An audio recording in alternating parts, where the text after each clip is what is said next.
A new two-part drama tomorrow night. A dream holiday turns sour and a family loses control. The Swap, our Sunday-Monday premiere beginning at 9:30.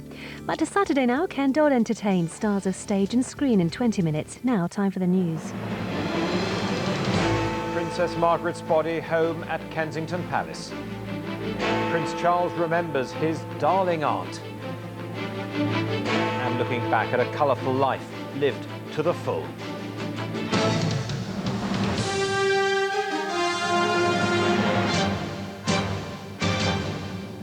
The ITV Weekend News with John Suchet.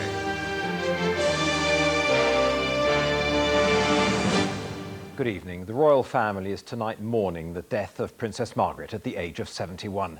The Queen said she was deeply saddened at the loss of her beloved sister. Prince Charles called her my darling aunt and described her as a wonderfully vibrant woman who lived life to the full. The Princess's coffin is now at her home at Kensington Palace. There'll be a private funeral at St George's Chapel in Windsor on Friday. Tom Bradby reports now on the day's events. Tonight, the Union flag flies at half-mast over Buckingham Palace. It's only the second time this has been done to mark a royal death. The first for Princess Diana, a concession made under enormous public pressure. That kind of pressure was something Princess Margaret came to know all about as one of the most glamorous and talked about figures of her day. This afternoon, her body was taken from the Edward VII Hospital to Kensington Palace. The convoy came slowly down towards the gate, past a small group of well-wishers who'd gathered to pay their respects.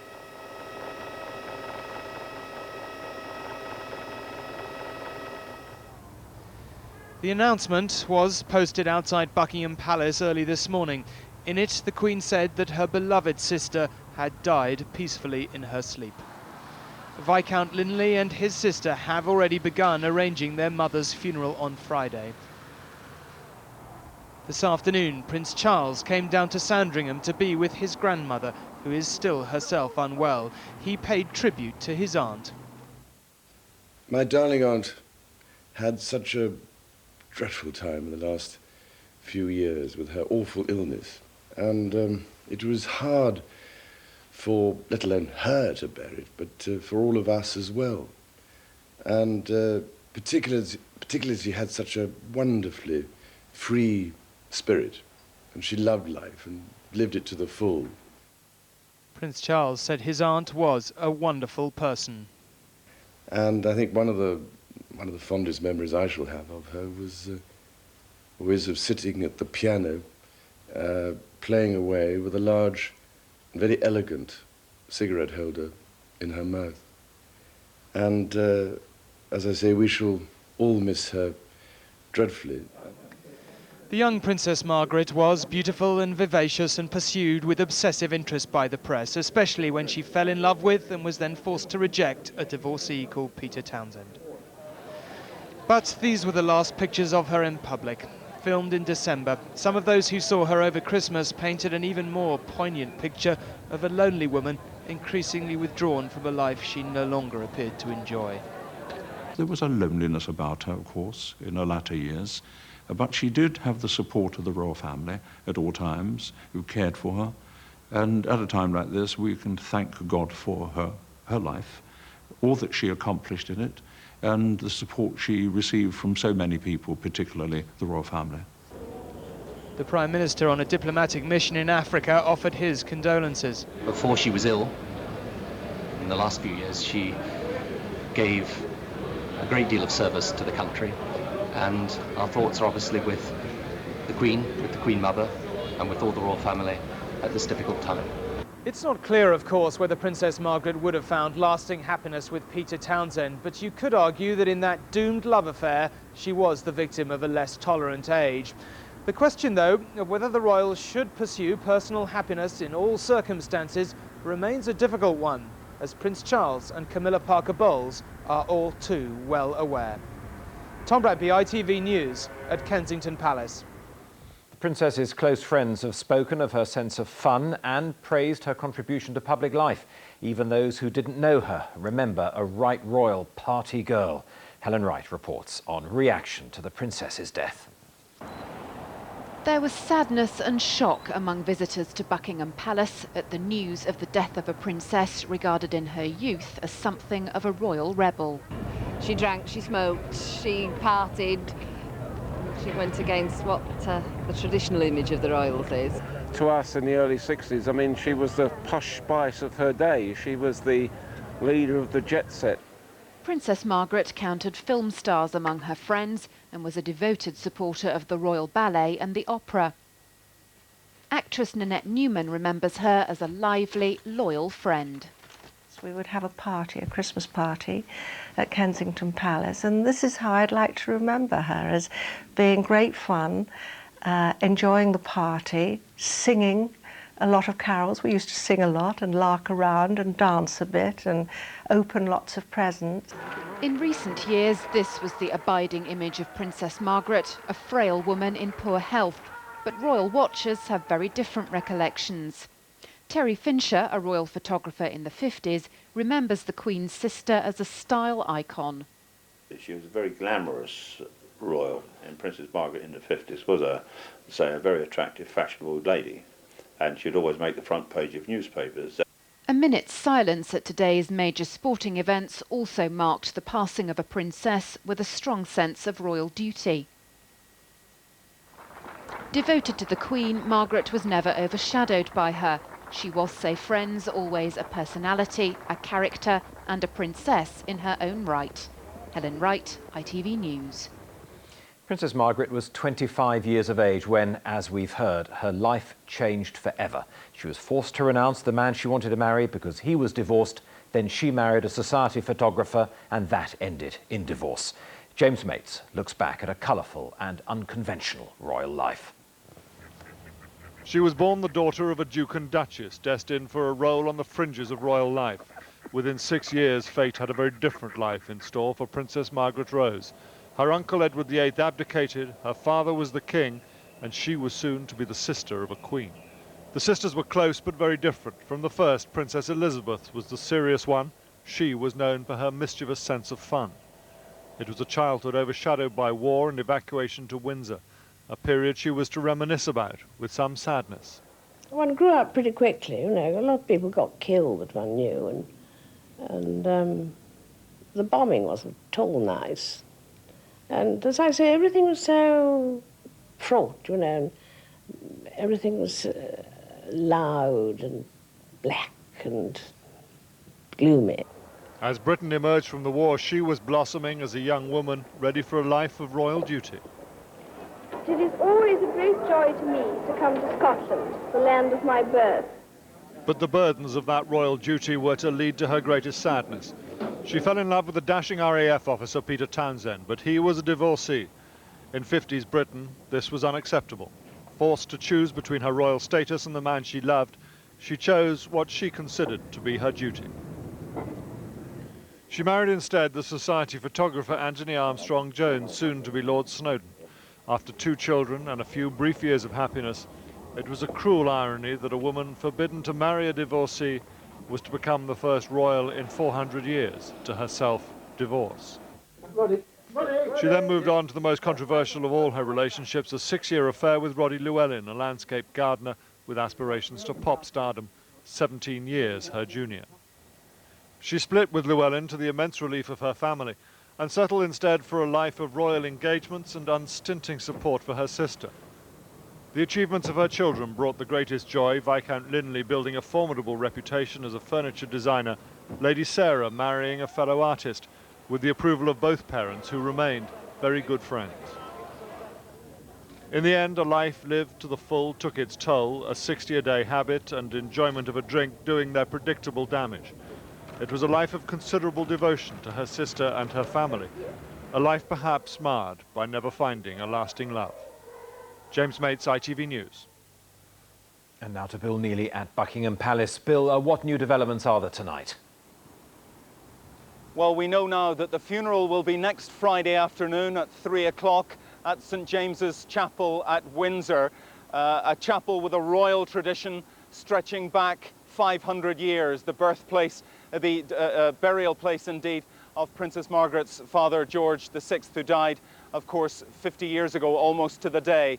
The service will be there, but it's thought that Princess Margaret will be buried at nearby Frogmore. Here, the mood all day, one of sadness and sympathy, but no great outpouring of grief.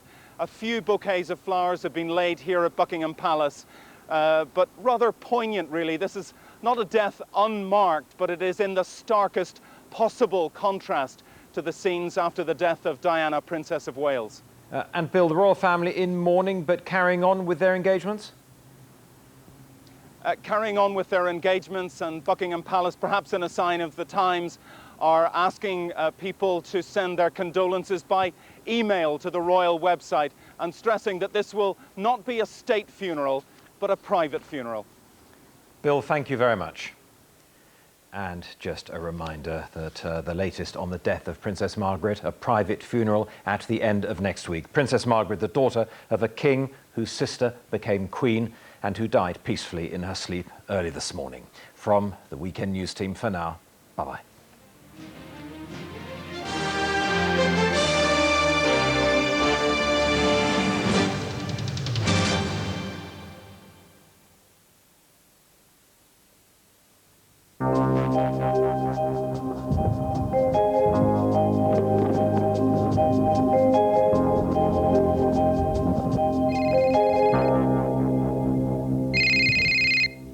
Hello, good evening. Well, for many of us, it's a dry, promising start to our Sunday, with even some sunshine around, especially in central and eastern parts.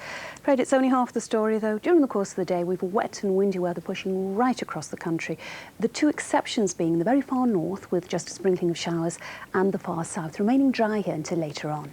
Now back to tonight, and we've a fair few showers around, wintry nature in the far north. These die away during the second half of the night. Plenty of clear slots, dipping temperatures down as low as freezing there in the northern half of Scotland. So we go into tomorrow morning, still got those showers in the northwest, but as I said, a dry, bright start, especially in central as well as eastern areas. All the while, though, that cloud thickening down to the southwest. And then during the course of the day, well, this pushes right across Ireland, the southern half of Scotland, and much of England and Wales. Just showers in the far north and dry in the far south until later on. Still a windy old day, and in turn affecting those temperatures. On the whole, though, held around about 8 to 12. That's a high of 12, 54 in Fahrenheit. So I leave you with a summary which indicates yet another wet and windy day for most of us, mostly dry in the south and just a few showers in the far north. Hi. Oh, it's you. How's it going? PowerGen, bringing the essentials to life. Move over, wannabes. Make room for the real thing. Next week, join GMTV for a knockout lineup. All the major A-list Hollywood stars, real eye candy for the ladies, and the most up-to-date interviews with the men of the moment. You're in good company with GMTV. Tyne Tees weather in association with Northern Electric and Gas, powered by N-Power. Hello again. Now, things are tending to dry out there, perhaps a shower persisting in the Pennines, but mostly a dry night, some broken cloud and temperatures feeling a little bit more cold, getting down to around 3 degrees Celsius, and those winds still fairly brisk, southwesterly before dawn. Looking at the sun times for tomorrow, it rises at 7:40, setting at 5:02. So tomorrow then, dry for a time, and fairly bright in the east, but fairly rapidly we're seeing some hefty bands of rain coming across from the west, and into the afternoon it's going to be a fairly bleak story, lots in the way of heavy rain, and temperatures feeling quite mild despite that, with a high of 9 degrees Celsius, 48 degrees Fahrenheit. Those winds all the time very strong, southwesterly in direction. Looking towards Monday, continuing to be unsettled and showery.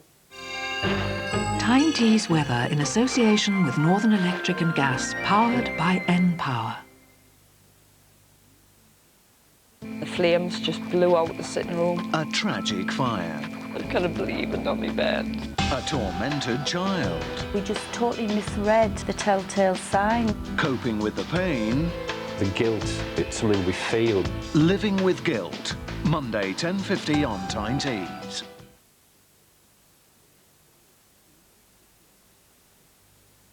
Ready, dear? I challenge you to match the excellent value of the Saxo Forte at only $5,995, or the Zara LX for just $8,995, or even the Zara Picasso SX for just $11,995. Go on, take up the Citroen challenge today. the drawing challenge. Want to see it again? A brand new Fiat Brava for £10,774. Or an ex-reg Fiat Brava for less than half price at £4,995. A Y-Reg Nissan Micra for just £4,995, saving over £2,000. A Vauxhall Vectra Y-Reg just £7,995, saving £6,395. Reg Vardy, go on, drive a better deal.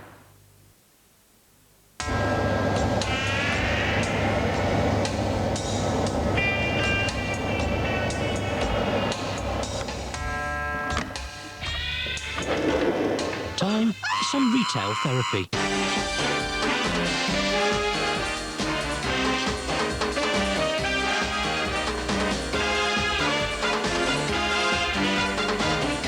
Metro Centre, retail therapy.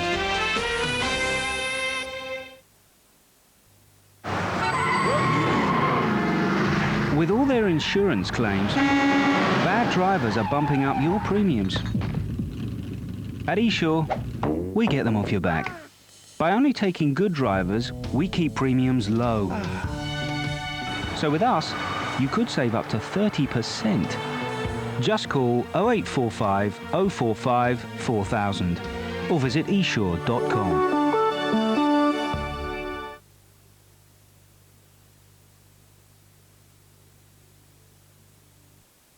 Meet the girls who've got it all.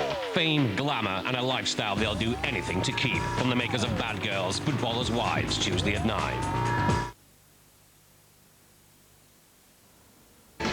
In our programme tonight, votes don't count. The winners and losers have been decided on the field of play. We just tell them where they've been going right or wrong. The Premiership, 10:30. Behind the scenes with Hearsay on ITV2 in a few minutes. Here on Tyne Tees, as the voting continues, Ant and Dec are keeping track of our Pop Idols progress. Don't blame it on sunshine, don't blame it on moonlight, don't blame it on good times, blame it on boogie. I just can't control my feet. I just can't control my feet. Yeah?